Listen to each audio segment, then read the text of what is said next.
Cardinal George Pell, a top advisor to Pope Francis, said on Thursday he was innocent of charges of sexual abuse in his native Australia, and that the pontiff had given him leave of absence to return there to defend himself. "I am looking forward finally to having my day in court. I repeat that I am innocent of these charges. They are false," Pell, 76, told a hastily called news conference, hours after Australian police charged him with multiple historical sex crimes. The Vatican spokesman, Burke, said that, while the Holy See had respect for the Australian justice system, it noted that Pell had cooperated with investigations in the past. Pell, the Vatican's financial controller since 2014, is the highest-ranking church official to be charged with sexual abuse. Police in the Australian state of Victoria, where Pell was a country priest in the 1970s, said he faced multiple charges in respect of historic sexual offences from multiple complainants.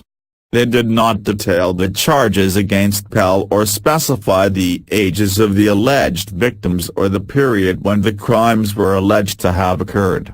He was ordered to appear before Melbourne Magistrates Court on July 18. Pell told an Australian government inquiry into institutional child abuse last year that the church had made catastrophic choices by refusing to believe abused children, shuffling abusive priests from parish to parish, and relying too heavily on the Council of Priests to solve the problem. But he angered victims by saying he was too ill to fly home, testifying instead from Rome. Last July, Victoria Police confirmed that Pell himself was being investigated on suspicion of child sexual abuse. Francis said at the time that Pell should not undergo trial by media, adding, "It's in the hands of the justice system and one cannot judge before the justice system. After the justice system speaks, I will speak." But the latest development puts pressure on the Pope to make good on promises finally to root out sexual abuse in the Church and act against those who cover it up. Marie Collins, the top non-clerical member of our Papal Commission on Abuse, resigned in frustration this year, citing shameful resistance to change within the Vatican.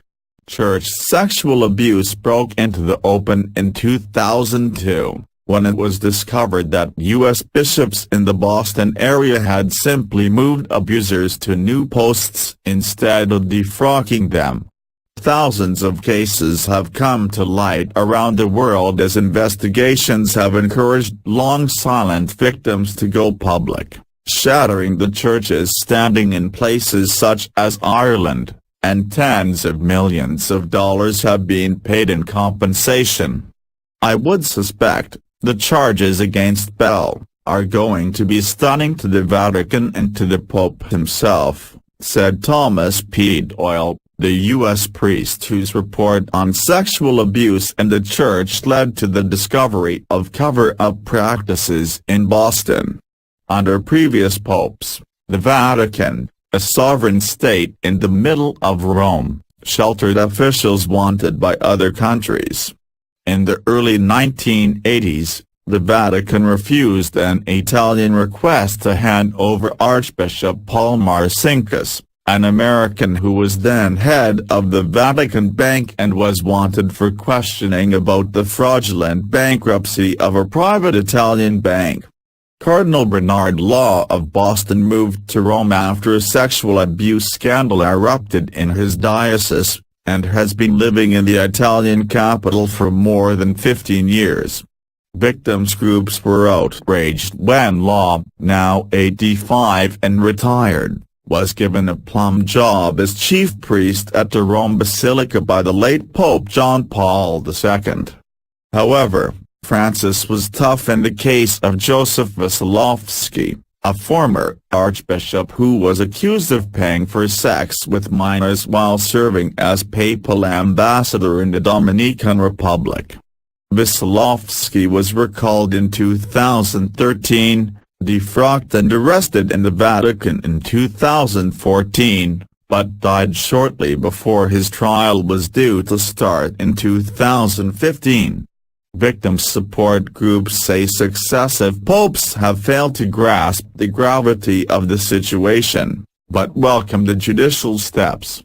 It would be naive for us to assume that people will be only relieved, said Neil Durer, vice president of the In Good Faith Foundation, which says it represents 460 victims of Catholic Church abuse in Australia. They're going to be experiencing a bit of distress as well, he said. It is a result that, I think, points to justice working and that justice is there for everybody.